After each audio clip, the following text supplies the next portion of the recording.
Hey, what's going on YouTube? Got a quick video for you doing some brakes on a 90 Miata.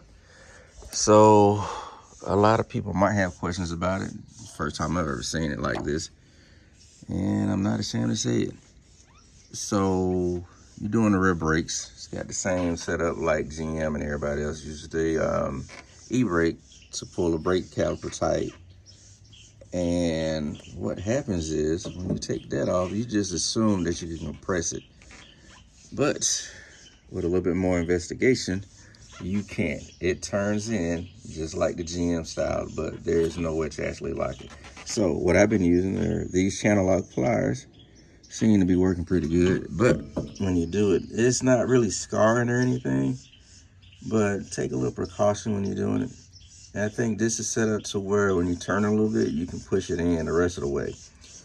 But as of right now, I'm turning it and it's compressing, so I'm happy. So let me know what works for you.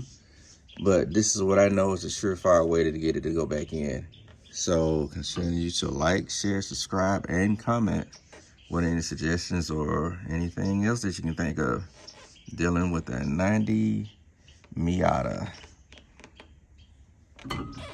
All right, on next time.